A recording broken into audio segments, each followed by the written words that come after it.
Hello to all of you. Today we are having the second digital summit for the People's Management Association of the Philippines, or PMAP, and I am one of the speakers. My topic is proposing a new framework for labor management relations in the Philippines, which is about the proposed amendment to the labor code.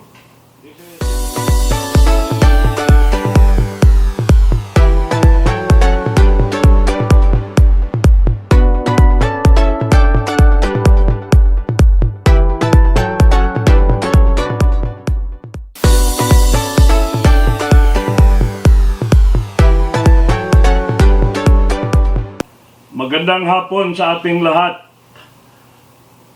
Today is the best of times and yet the worst of times, as Charles Dickens wrote in A Tale of Two Cities. And the lingo new normal calls for a new framework of our relationship, because this framework that we have right now, the Labor Code of the Philippines, was promulgated in 1974. I worked for the government, I worked for the private sector for 25 years, 12 years in San Miguel Corporation, 5 years in Pepsi Cola, and 3 years in Petron, and other companies. And what I'm going to present today is the result of my analysis of the framework of Philippine labor management relations, which govern our HR and our LR, IR, and ER for the last 46 years. I work with government starting from a casual employee to become Undersecretary of Labor. And again, the insights that I gained in all these years led me to my presentation this afternoon. I have been teaching for 40 years in different universities, and I have been sharing my advocacy like a lonely voice crying in the wilderness, trying to tell the world of HR that it is now time for us to change the legal framework of relationship between labor and management. I have been connected with a lot of organizations, and I have written books whereby I advocated for this.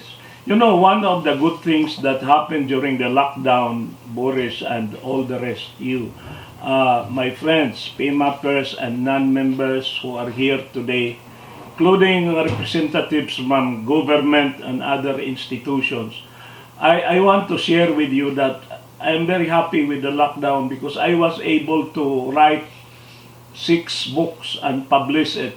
I hope that John Kabutsan would allow me to put some of my books in Pandayan, because many of my advocacies are aligned with the credo, the principles, and the core values of Pandayan. No? Somehow I am also a Panday. No? And I have been writing over the years, no, many books. And today I have a very urgent message, and I want and I hope that the HR community, represented by more than 250 young professionals across the industries and across the regions. We have here people who are my friends from Cagayan de Oro, Davao, and all the chapters in Mindanao. We have some people from Cebu, no, and all over Luzon. I hope that you will listen to my very urgent message. No? I start with the statement that the HR should be discontented with the labor code because discontentment is the seed of progress. The future belongs to the discontented. If we are happy, sabi nga ni Mr. John Kabutsan, we have to go out of our comfort zone. I'm not happy with the labor code, although I was part of the young and dynamic, enclosed in quotation, young and dynamic new lawyers in 1975 who were recruited by Secretary Blas Ople. In 1975, we were asked by Secretary Ople to form a core group of young people who used to be student activists, and I was an activist. I was detained during martial law for my activism in Cebu. And we were recruited by our guru, Blas Ople, the author of the Labor Code. And we were tasked to review and improve the Labor Code. No. The Labor Code was good at the time in the 70s, no? That was 46 years ago. But today, I was asked by the Mindanao PMAP chapters to deliver a message, and the title of my message was The Unhappy Marriage Between the Labor Code of the Philippines and the Philippine HR. Because I see that the husband, the Labor Code of the Philippines, is a dictatorial husband telling HR always to do this, to do that, depriving the HR community of the flexibility of managing our business.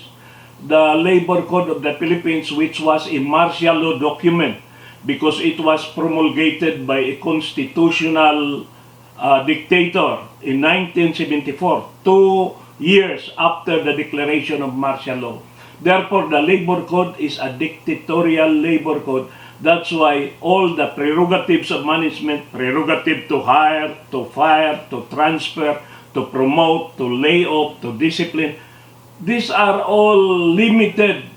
No? Our flexibility and autonomy to manage the business is being restrained by a labor code that makes the government very domineering. That's why I call the government the domineering mother-in-law, no? Because employer, employee, husband and wife, and the Department of Labor is the mother-in-law. And in the labor code, the practically many of the things, many of the decisions that we should be making as HR and as line managers, as business owners, we are being constrained and restrained by the labor code, no? And I'll explain this later on. And we have employees, especially at the time of the pandemic, they are expecting too much. And I like the way John Kabutsan addressed the pandemic, no, from a spiritual and a higher level of perspectives. But not all companies are like that, no.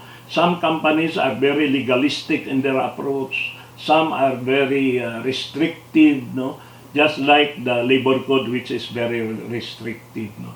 And we are facing today a health crisis that is now escalating into an economic crisis, because we are now in an economic recession as defined by NEDA. When you have 2 quarters in the year, the first and the second quarters with zero economic growth, even negative, no?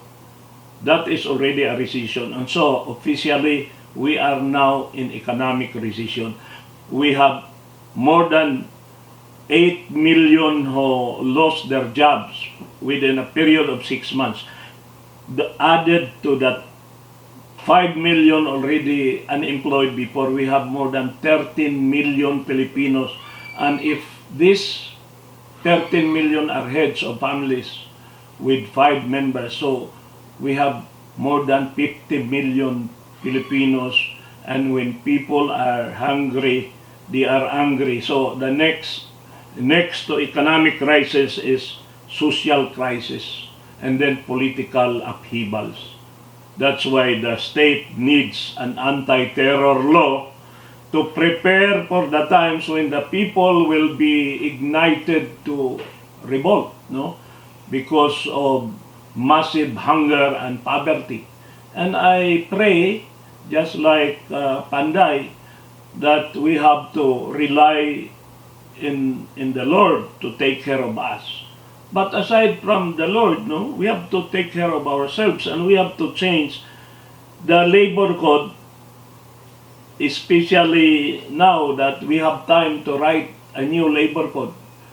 I am very happy to tell you that I was hired, or I was engaged by the Philippine Congress to write a new labor code. And this new labor code will be presented to the lower house and in the Senate, and hopefully before December we will be able to change the framework of our labor management system, because we are using a medieval labor code as our articles of war, and we are fighting a 21st century battles from all fronts, no? So I come here today to plead before you, for our sake and for the sake of the future generations, that you join me in the movement to change the labor code in the Philippines, and let us make a new human capital code for the Philippines, no? So I'm very happy that the Lord through Congress is stopping my 20 years experience in government, 25 years in the private sector, and 40 years in the academe, in order to help rewrite the framework of relationship between labor and management. Because the world today is very much different from the world of 1974. Technology has been the greatest disruptor. The world has tremendously changed, and we still use prehistoric medieval code, the labor code of the Philippines. You know what is VUCA, but I add the FIDS, fast, intense, digital, and sneaky. And the HR community is operating under a VUCA FIDS. VUCA FIDS. And yes, VUCA FIDS, we are facing a VUCA FIDS.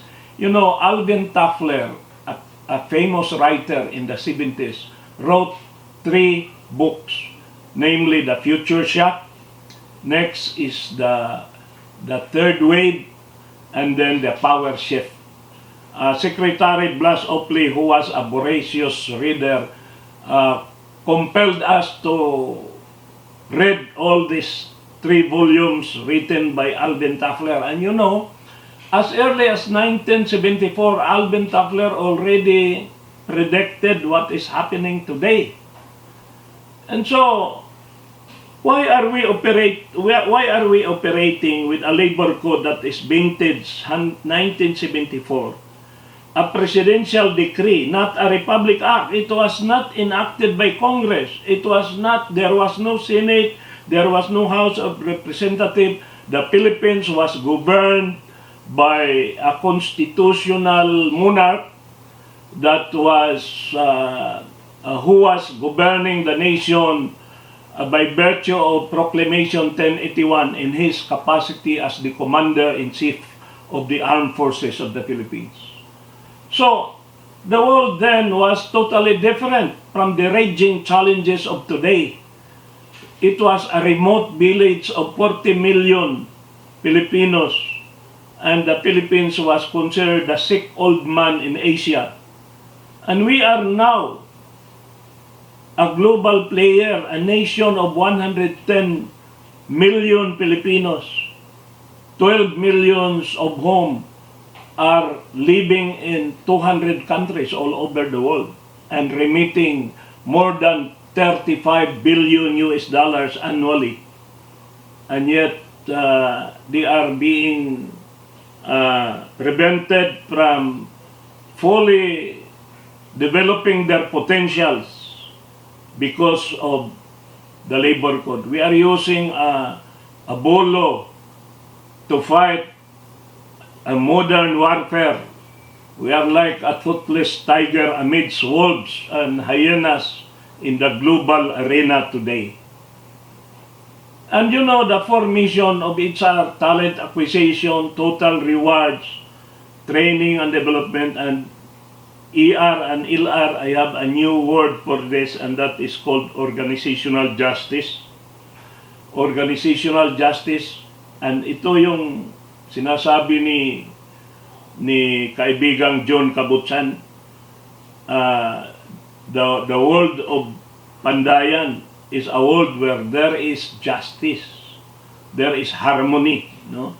And that is our aspiration, because in the preamble of our Constitution, the ultimate dream of the Filipino is to build a just and humane society.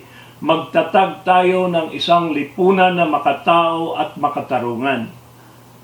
Kaya kailangan gumawa tayo ng mga ng batas, ng labor code, na siyang magiging gabay, siyang magiging batayan, at yan ang pamarisa natin, no? I hope I can speak Tagalog like John Kabutsan. I am Bisaya, so I am tempted to speak in Cebuano.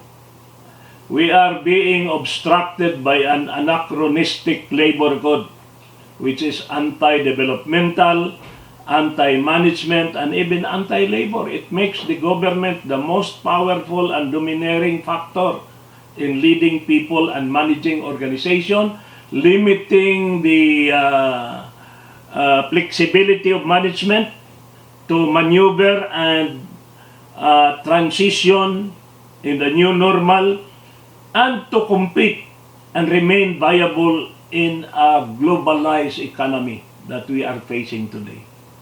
No? So how can we survive and win in a global warfare if we continue to use a medieval weapon? Technology has changed, knowledge has expanded, the business arena has been rearranged, skills have multiplied. So I come here to ask you to join me, and I will give you 12 reasons why we have to change the labor code. The first, Book 1 of the Labor Code, which is about recruitment for overseas employment, promotes outward migration. So yung brain drain is being promoted by government. I was assigned in Kuwait, in Malaysia, and in Taiwan.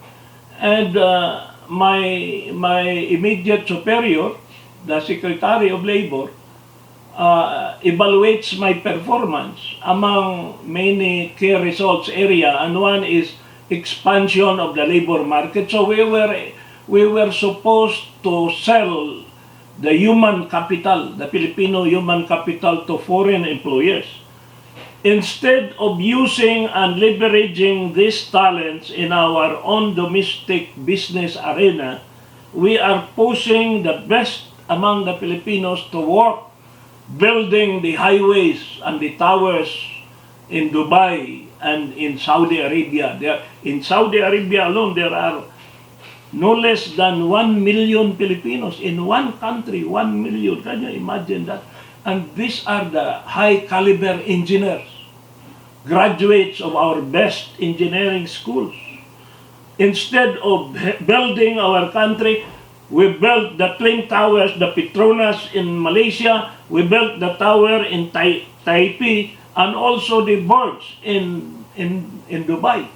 So we are the best tower builders, and yet our country is lagging behind even in ASEAN. Among the 10 ASEAN countries, Singapore, Malaysia, Indonesia, Thailand, Vietnam, Cambodia, Myanmar, Laos, and Brunei. No? In terms of direct foreign investment, we are lagging behind. No? So, please understand that there is an urgency for us to change this labor code. Number two, the book 2 of the labor codes, among the 7 books, the second book promotes technical training and vocational. Well, there's nothing wrong with that, you know. My friend, si Dr. Adolfo, is an advocate of vocational and technical training. That's good, but what I'm saying is we should go beyond that. We should align the education curriculum with industry needs. We have to develop the learners, no, the knowledge workers, no, the supervisors and the managers, not just the vocational and technical skills. In fact, kulang pa nga tayo sa vocational. We do not have enough welders. We do not have enough electricians. Na, pag may sunog sa Pilipinas, ang biniblame mga electrician. Bakit? Anong sinasabi? Faulty electrical wiring. So,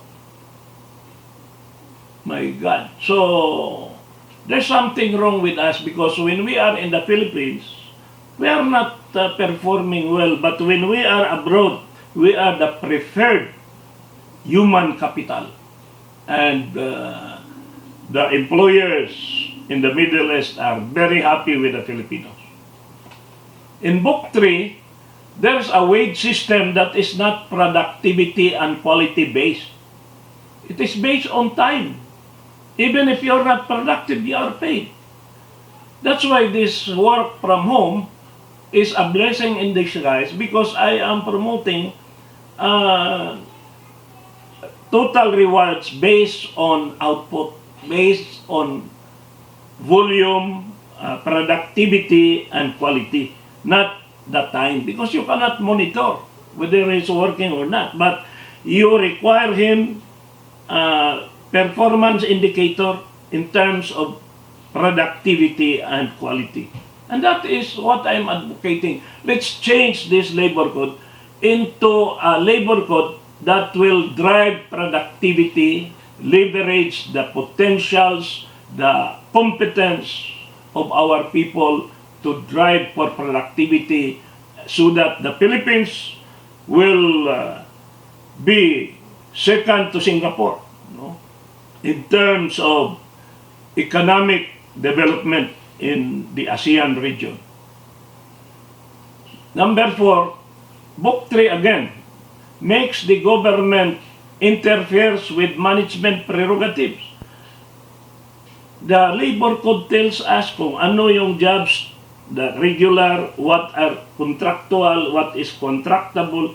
These are management prerogatives. All over the world, it's only in the Philippines that the government tells you that certain positions must be regular, must be permanent, and others must be maybe outsourced. No. In other words, how can we compete with Thailand, which is now a booming economy, Vietnam, no? When even a communist government like Vietnam and a monarchy like Thailand is exceeding in terms of economic growth, exceeding us because their government is giving the business sector too much leeway in managing organizations and leading people. Book 3 also motivates workers to run to the dole just to collect an amount of 5,000 pesos. You look at Article 129, Book 3 of the Labor Code. For a measly sum of 5,000 pesos, ang mga empleyado natin, imbes na makipag-usap sa HR, makipag-usap sa line managers, pupunta sa dole just to collect 5,000 pesos. This provision encourages people to run to the mother-in-law. Parang anak mo na hindi madisiplina ng mother and father, pupunta sa lola kasi ang lola ang ito ay tinotolerate niya, siya yung nag-i-spoil, no? So the government is spoiling on the people. You know, this provision is good for martial law. But we are no longer martial law. No? I talked to President Duterte. He will not declare martial law. But in times of the COVID pandemic, he needs the support of Congress to empower him to make decisions that are quick, because we are fighting an invisible virus. No? So Book 3 also infringes on the freedom. I think all of you can empathize with me. The workers are not complaining. They are working, no, productively. Wala namang problema. Then here comes the inspector from Dole. And biglang nagkakaroon ng problema. It is the Dole inspectors who will tell the workers that, oh, you are not properly paid. Well, of course, if there are mistakes in the computation, those mistakes can be corrected. Pero yung mananakot ng closure, we never did that. When I was in the Department of Labor, when I was Undersecretary of Labor, we never send our inspectors to the factories and disturb the industrial peace of the company. So, itong Article 128, dapat yan, i-erase na natin. We should abolish inspection.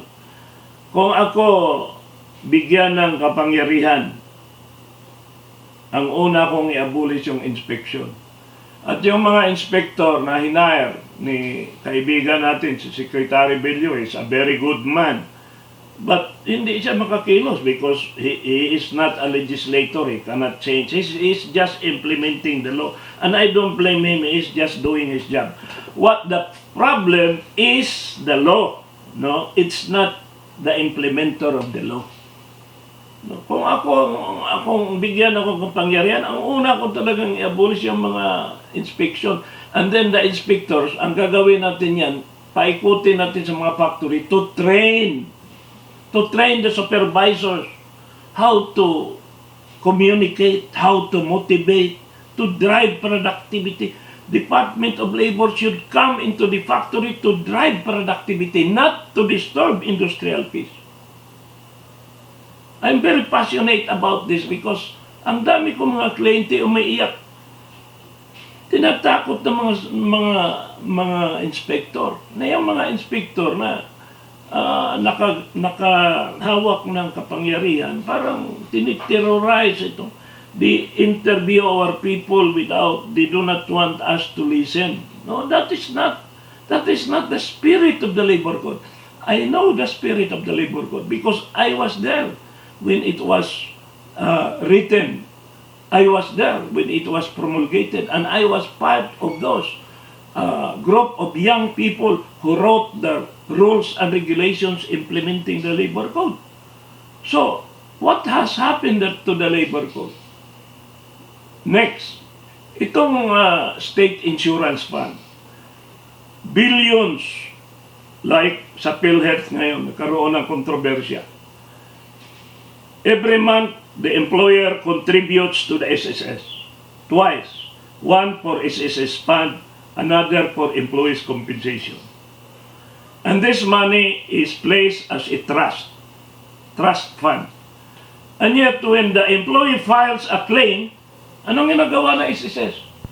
90% denied. Why are they denying? May certification ang doktor na work-related, pagkatapos dinideny na yan namang money na yan does not belong to the government, it belongs to the employer entrusted to the SSS as a state insurance fund. Why are they always denying? Kaya tinatawag yung denial queen eh. Nagalit na nga si Justice Arturo Brion. Pinagalitan yung SSS.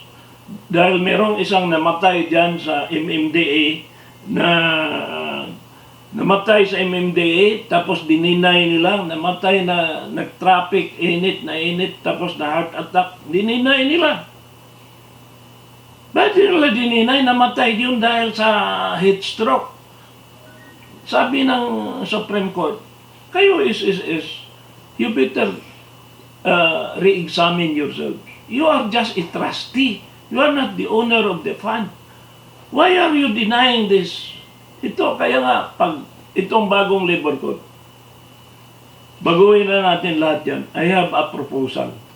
But I have no time to discuss the details. I'm just saying, we are discontented with SSS, with PhilHealth, Pag-ibig. Mabuti-buti yung pag-ibig kasi isasauli yung pera mo pag nag-retire ka. Pero yung PhilHealth, that is the worst. Dapat isauli na yung pera sa mga employer and then mga employer na kukuha na ng HMO. Much to be decided. Then, ito malapit na ha, huwag na kayong mainip ha. Book 5 creates a highly adversarial and confrontational labor relations. Alam mo kasi, itong Book 5, kinopya ito galing sa US laws, no? Na ang US law, Western model, confrontational sila eh. They can afford because they are a rich country and also they can afford to have debates. But we Filipinos, we are an Asian country.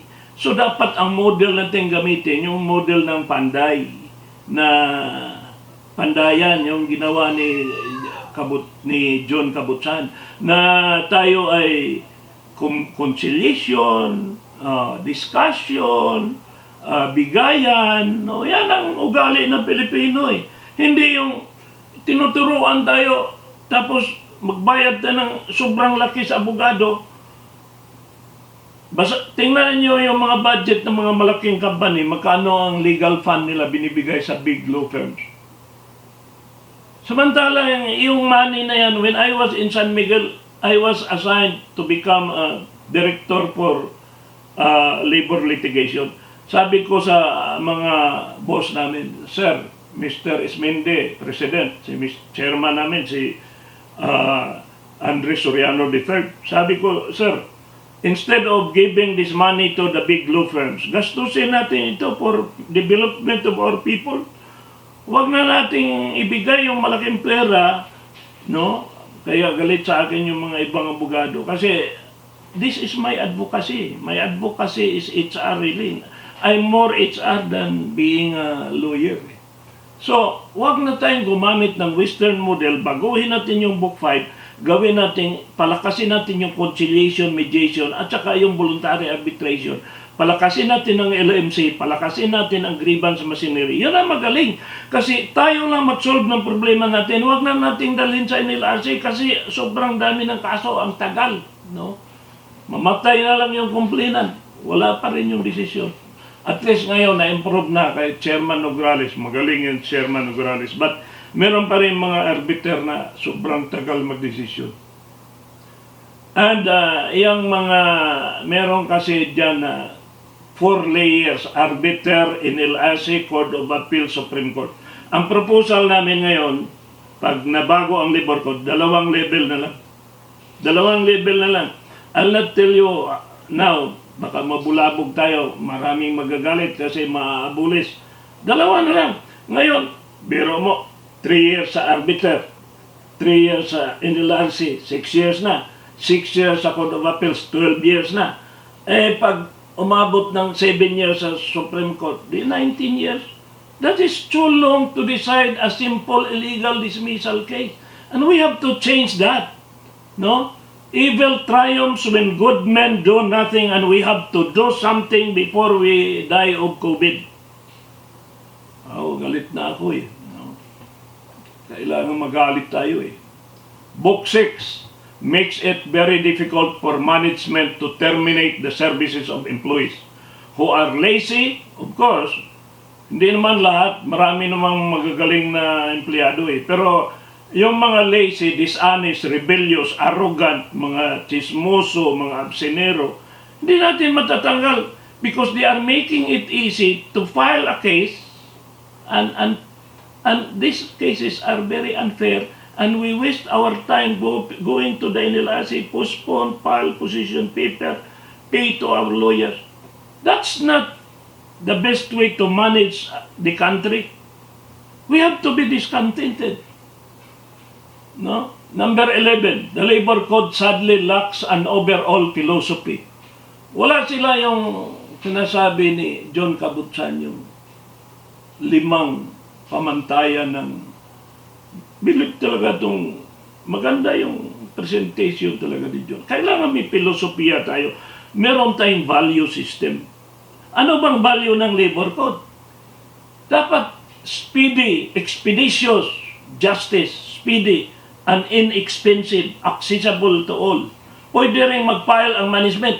Pag halimbawa ikaw, management, ginugulo ka ng empleyado, pwede ka mag-file. No? Pero huwag yung adversarial system. Pwede ka mag-file ng grievance. I-grievance mo yung empleyado.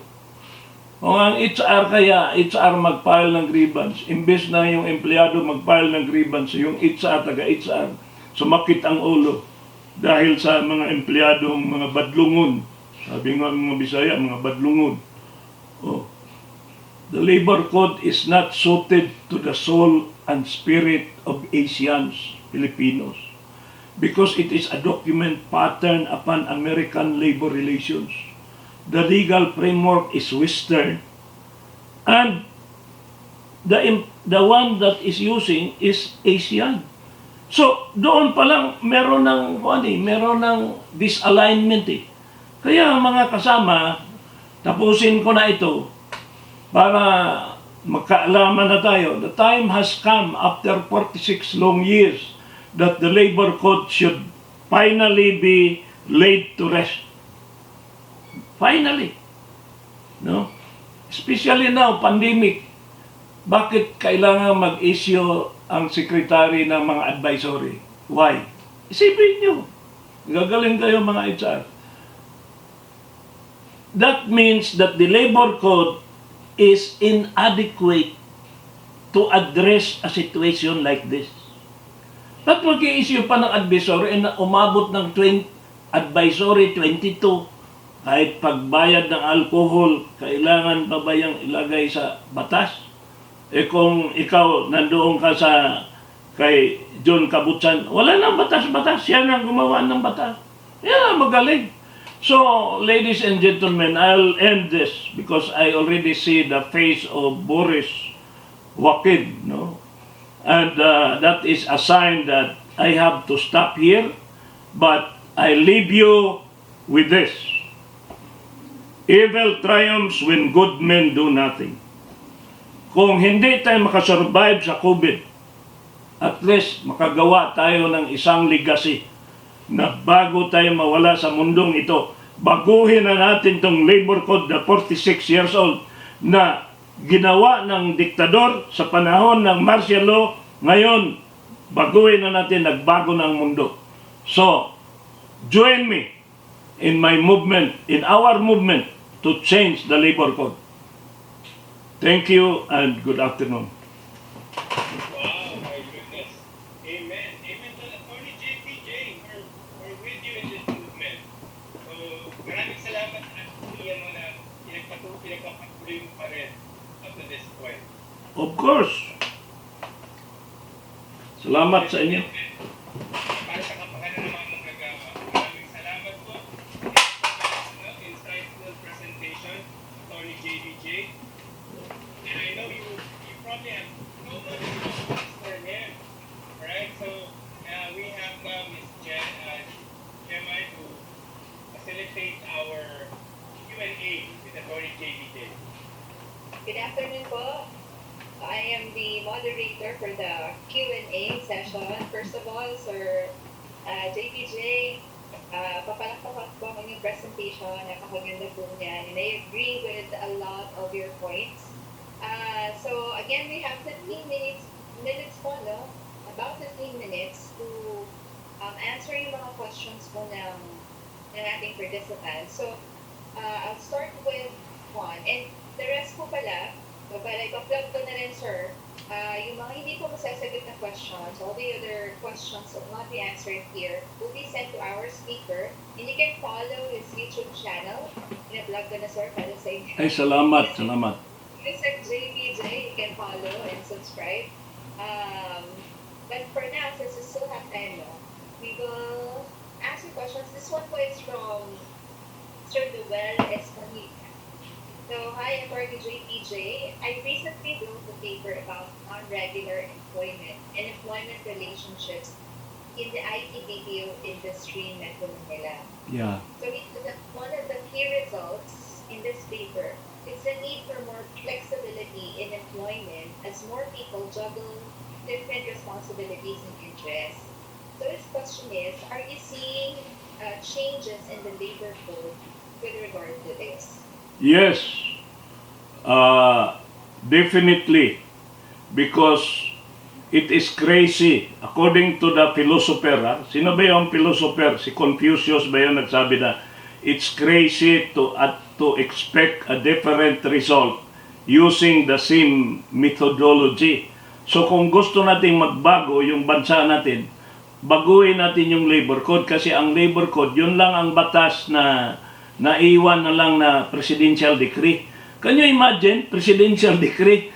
Hanggang ngayon, 46 years, sa dami-daming mga matatalino dyan sa Kongreso. Ba't hindi nila naisip yan? Mabuti na lang, meron tayong congressman ngayon, magaling na congressman, si Congressman Mark Go sa Lone District o Baguio. HR yan. HR yan. Kaya nga ngayon, ang sagot ko dyan sa nagtatanong, kahit BPO lang yan. It's not just in BPO. All over, all industries, we want our HR people, our line managers, our business owners to have flexibility because we cannot compete in the ASEAN arena. Kasi lahat ng mga kalaban natin, meron silang flexibility. Tayo, hindi. Dinidiktahan tayo ng mother-in-law. Okay, sir. Thank you for that question. So, what you're saying is changes in the labor code would apply to every industry, no? Kahit po, especially dito sa BPO industry. Yes, yes. Lahat basta private sector. Private sector, ilan yan? 60 million nasa labor force. 60 million. Oh. So, itong labor code is a huge labor code. No? Oh, it affects more than 1/2 of the total population of the Philippines. Yes, sir. Okay, sir. Siguro po next question is, well, we have two questions. Ano sila? Similar sila in the nature of the timeline of when the revisions would be approved and how long does it take to rectify the labor code and have it in full force. Questions po yan from Carmela Martin and Maria Isabel. Alam nyo, yung mga tanong na yan, pang HR talaga yan, kailangan ng timeline. Pero pag pumunta ka sa Kongreso at so many members of Congress, no, kailangan talaga ang timeline. Ang timeline dyan is the most optimistic timeline is before the end of this year. But since our country now is focusing on how to combat the pandemic, no, baka umabot yan ng second quarter next year, no. But right now, I'm doing the draft already of the labor code, but this is just a draft. Pag-usapan ito, pipirmahan ito ng mga sponsors sa Kongreso, tapos isusubmit ito dyan sa committee. Pareho ng Committee on Franchising, no? Dadaan yan doon sa mga matatalinong congressman, no? So ako, bilang kinuha akong consultant, I will be appearing in Congress. Kaya nga, kayong nakikinig, kung meron kayong gustong baguhin, yung mga favorite nyong baguhin, isubmit na nyo sa PMAP. Nandyan ang committee natin sa Industrial Relations. Nandyan si Presidente Loy, si Ede Rene. Submit ninyo yan kasi sila ay tutulong naman sila maggumawa ng position paper o PMAP bilang input yan doon sa committee hearing. At mag-a-appear din sila sa committee hearing. Okay, very well said po. So I guess that's how we can help, no? Para mapabilis po yung process. But I guess in terms of the timeline, just like what you said, depende po yan lalo na meron pang pandemic. Thank you for that, Attorney JBJ. Next question po. What do you think is the biggest challenge we are facing to make the necessary in the labor code? Siguro po necessary changes yan. The biggest challenge that we have is how to convince the labor sector. Kasi alam nyo, maraming party list, no? Nasa committee. Nandyan yung Makabayan Bloc, nandyan yung mga progresibong grupo. Ang problema lang, pag mag-public hearing, ang dumarating lang doon, si Attorney Balsicas lang, si Attorney, sino pa yung ibang attorney natin, padala natin for PMAP, walang umaattend ng mga HR managers. At tapos, gusto nila na magawa yung gusto nila pero hindi man sila nagsusubmit ng position paper. Kaya nga sinasabi ko, evil triumphs when good men do nothing. Kasi by just not doing anything, you are allowing ang magdodominate ng hearing doon sa Kongreso ay mga labor sector. So, siyempre, may version din sila ng labor code. Gusto rin naman nilang baguhin ang labor code eh. Kasi ang gusto talaga nila i-abolish yung contractualization. Yun talaga ang gusto nila eh. Kaya yung iba naman nating sektor ng management, ayaw nilang mabulabog. Sabi na, Atty. Jimenez, huwag ka na lang mag-propose. Baka nga mapasok yung abolition of contractualization. Sabi ko, pag gusto mong pumunta sa digmaan, kailangan handa kang masugatan. Di ba? Hindi pwedeng walang insurance kahit Sun Life pa. May insure ka. Meron bang mag-i-insure ba ng Sun Life na mapass talaga yung labor code na walang changes? Meron changes yan because yan ang weakness ng democracy. We listen to everybody. Kahit yung mga hindi nag-iisip, magsasalita, pakikinggan pa rin natin kahit yung hindi nag-iisip. Kasi yun nga ang essence ng democracy. Hindi pareho sa diktador. Pag si Marcos, diktador, napakatalino ni Marcos, Bartap Natcher. O, gawa ka ng labor code, isang tao lang gumawa. No? No, ngayon, 46 years, yung ginawa ni Marcos hanggang ngayon, hindi pa rin mababago ng sobrang mga matatalinong tao. O. Sa PMAP, ang daming matalino. Sinabi ko nga kay Eder Rene, yung mga board of directors sa PMAP, pwedeng ipalit natin sa mga cabinet member eh. Paalisin mo yung lahat ng cabinet member, ipapalit natin yung mga board. Mas magaling pa siguro, masusolve pa kaagad yung COVID eh. No? Ano napakatalino? Nadyan si Ellen Pulido, nadyan si Tese de la Cruz, nadyan si Leo Hilor. May mga matalinong tao yan. Meron pang mga kupa. Hindi lang sila nakikinig sa akin eh. Sobra daw akong radikal magsalita. Pero okay lang yun. Yun talaga ako eh. Ayaw ko yung pa-demure, no?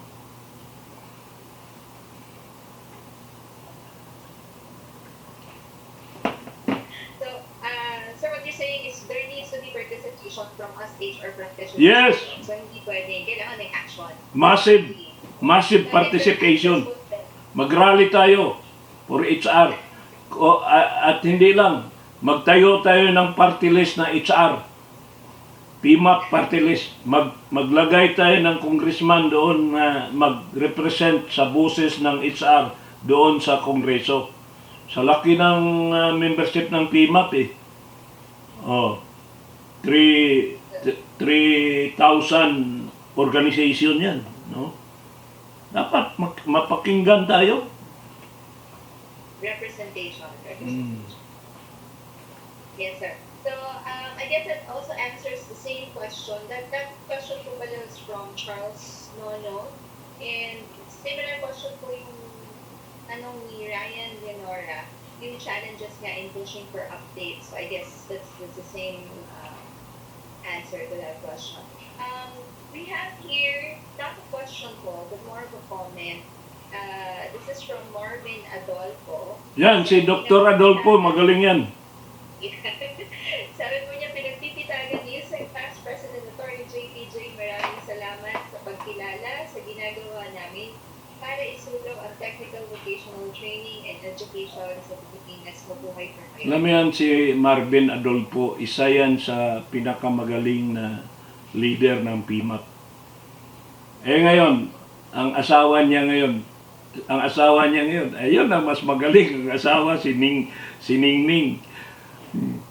Alam mo naman nga, Mrs., ang tingin nila, mas magaling talaga sila sa husband. Pabayaan na lang natin yun. No? Okay, so, waiting for other questions po, no? There's another one.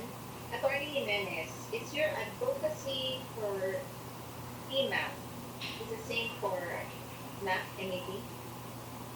Well, This is from Romel Ancheta. ako, wala akong access sa map, no? PMAP lang ako, no? Kung nagkataon na align yung advocacy namin, gusto kong ma-meet sila para ma-combine natin ang forces natin. Kasi hindi ito pwedeng isa lang kumilos Kailangan sama-samang pagkilos ito Para din tayong onion sama-samang pagkilos para mapakinggan tayo, no?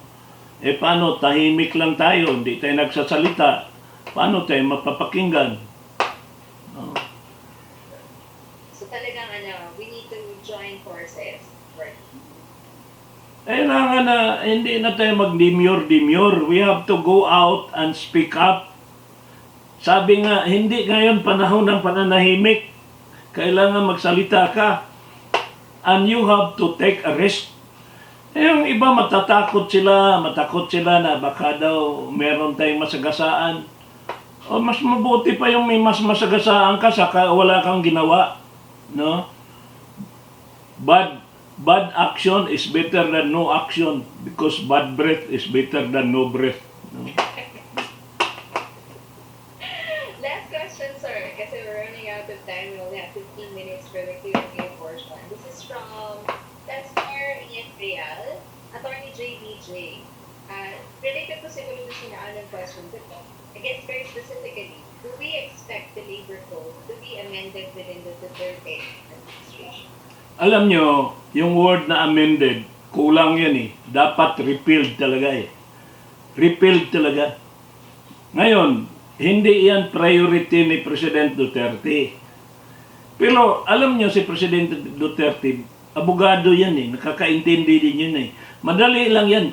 Basta makuha mo yung suporta ni Speaker Cayetano at saka ni Senate President Tito Soto, ayos na yan kasi hawak nila ang majority coalition Alam mo kasi doon sa Kongreso, kuwan lang yun Hindi talaga, pareho na nangyayari sa ABS-CBN. Hindi yun talaga yung parang hearing sa korte na yung may katwiran yun ang mananalo. Hindi. Mag-uusap, he who has the numbers will win.